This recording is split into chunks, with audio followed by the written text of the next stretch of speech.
పచ్చిమిర్చి గోంగూర పచ్చడి ఎలా ప్రిపేర్ చేసుకోవాలో చూపిస్తాను చూడండి. చాలా టేస్టీగా ఉంటుంది. ఇలా వేడి వేడి అన్నంలోకి గోంగూర పచ్చడి వేసుకొని తింటే చాలా టేస్టీగా ఉంటుందండి. మనం చలి వర్షాకాలాల్లో ఎక్కువగా పచ్చళ్ళు తినాలనుకుంటాము. ఇలా పచ్చిమిర్చితోటి చేసుకుంటే చాలా టేస్టీగా ఉంటుంది. చాలా టేస్టీగా ఉందని నోరు ఊరిపోతుంది. పులుపు ఇష్టపడే వాళ్ళకి చాలా బాగా నచ్చుతుంది. సో మీరు కూడా ఖచ్చితంగా ట్రై చేయండి. 1 వీక్ పాటు నిలవ ఉంటుంది ఫ్రిడ్జ్లో పెట్టుకుంటే. సో మీరు కూడా ట్రై చేయండి, టేస్ట్ చేయండి. ఒక ప్యాన్ పెట్టుకొని ఒక 2 స్పూన్స్ ఆయిల్ వేసుకోండి. 1 స్పూన్ ధనియాలు వేసుకోండి. 1 స్పూన్ జీలకర్ర, ఒక 10 రెబ్బల వెల్లుల్లి తీసుకోండి. ఇవి కొంచెం ఫ్రై చేసుకోండి. ఒక హాఫ్ మినిట్. ఇవి కొంచెం ఫ్రై అవ్వగానే ఒక 15 పచ్చిమిర్చి తీసుకోండి. ఈ ప్లేస్లో మీరు ఎండుమిర్చి కూడా తీసుకోవచ్చు. పచ్చిమిర్చి కూడా ఒక 1 మినిట్ బాగా ఫ్రై అవ్వనివ్వండి. ఇలా పచ్చిమిర్చి ఫ్రై అవ్వగానే ఒక 1 స్పూన్ నువ్వులు తీసుకోండి. నువ్వులు వేసుకోవడం వల్ల గోంగూర పచ్చడి చాలా టేస్టీగా ఉంటుంది. నువ్వులు కూడా ఒక్క 2 సెకండ్స్ అలా ఫ్రై చేసుకోండి. అది తేలుతున్న సౌండ్ వచ్చేంత వరకు. నువ్వులు కూడా మంచిగా వేగిపోయాయి. ఇప్పుడు స్టవ్ ఆపేసుకొని ఇవన్నీ కూడా ఒక మిక్సీ జార్లో తీసుకోండి.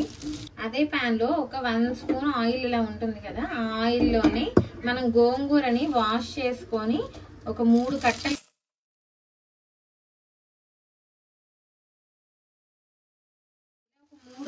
గోంగూర తీసుకోండి. పెద్ద పెద్దవి తీసుకొని ఒక 3-4 టైమ్స్ బాగా వాష్ చేసుకొని తీసుకోండి. ఇది నాకు నాటు గోంగూర అండి. మా అత్తయ్య ఇంట్లో పండింది, కట్ చేసింది. సో నాకు పులుపు బాగా ఉంటుంది కాబట్టి నేను చింతపండు వేసుకోవట్లేదు.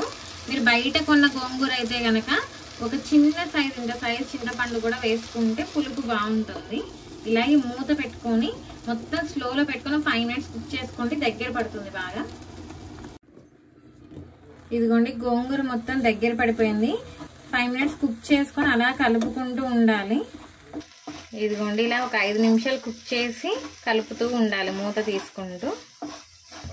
అప్పుడు ఇలా ముద్దలాగా అవుతుంది. దీంట్లో వాటర్ అంతా ఇంకిపోవాలి ఇలాగా. ఇక్కడే మీరు కావాలంటే కొంచెం కలర్ కోసం పసుపు వేసుకోండి, ఒక 1/2 టీ స్పూన్. ఇదిగోండి గోంగూర అంతా బాగా దగ్గర పడిపోయింది. ప్యాన్ కూడా అంటేస్తుంది కదా. ఇలా మొత్తం దగ్గర పడిపోయిందా స్టవ్ ఆపేసుకోండి.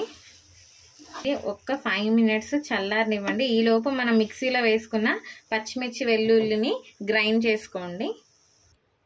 ఇదిగోండి ఇలా కచ్చా పచ్చాగా గ్రైండ్ చేసుకున్నారు కదా, అంతా ఒక్కసారి దగ్గర తీసుకొని ఇది మనం గోంగూరతో గ్రైండ్ చేసుకుంటే దాంట్లో ఉన్న టెక్స్చర్ వల్ల ఇది సరిగ్గా గ్రైండ్ అవ్వదు. ఇందులో 1 స్పూన్ కల్లుప్పు తీసుకోండి. 1 స్పూన్ మాత్రమే తీసుకోండి, ఎందుకంటే మన నార్మల్ ఉప్పు కంటే కూడా కల్లుప్పు కొంచెం ఉప్పుగా ఉంటుంది. అదే సరిపోకపోతే నార్మల్ సాల్ట్ వేసుకోవచ్చు పచ్చడిలో. ఇది మెత్తగా గ్రైండ్ చేసుకోండి. ఇదిగోండి ఇలా మెత్తగా గ్రైండ్ చేసుకొని ఇందులో మనం ముందుగా కుక్ చేసి పెట్టుకున్న గోంగూరను వేసుకోండి. ఇది ఇప్పుడు మెల్లిగా స్పూన్తో కలుపుకుంటూ మెత్తగా గ్రైండ్ చేసుకోండి. ఇదిగోండి ఇలా మెత్తగా రుబ్బుకోవాలి. ఇక్కడే మనం కొంచెం టేస్ట్ చూసుకొని ఉప్పు సరిపోకపోతే ఉప్పు వేసుకోవచ్చు. నాకైతే ఉప్పు సరిపోయిందండి. ఇప్పుడు అదే ప్యాన్లో హీట్ చేసుకొని ఒక 2 స్పూన్ల వరకు ఆయిల్ వేసుకోండి. 1 స్పూన్ తాలింపు దినుసులు వేసుకోండి. జీలకర్ర, ఆవాలు, శనగపప్పు, మినపప్పు అన్నీ కలిసిన వేసుకోండి. ఒక 3 ఎండుమిర్చి వేసుకోండి. ఇలా తాలింపు ఫ్రై అవ్వగానే మనం ముందుగా గ్రైండ్ చేసి పెట్టుకున్న గోంగూర పచ్చడిని వేసేసుకోండి. ఇక్కడ స్టవ్ ఆపేసుకోండి వేసుకున్నాక. మొత్తం ఇప్పుడు ఒకసారి తాలింపులో ఇలా కలుపుకోండి.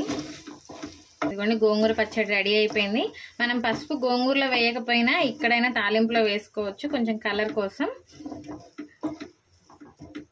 ఇది మనం ఇలాగే కొంచెం చల్లారిపోయిన తర్వాత ఒక 2 రోజులు తిన్న తర్వాత మనం ఫ్రిడ్జ్లో కూడా పెట్టుకుని ఒక 1 వీక్ పాటు కూడా తినొచ్చండి. బాగుంటుంది టేస్టీగా. మనకి చలికాలంలో, వర్షాకాలంలో ఇలా గోంగూర పచ్చళ్ళు చాలా టేస్టీగా ఉంటాయి. సో ఖచ్చితంగా ట్రై చేయండి. చాలా ఈజీగా చేసుకోవచ్చు. అన్నంతో అయితే, వేడివేడి అన్నంతో చాలా టేస్టీగా ఉంటుంది. సో మీరు కూడా ఖచ్చితంగా ట్రై చేయండి.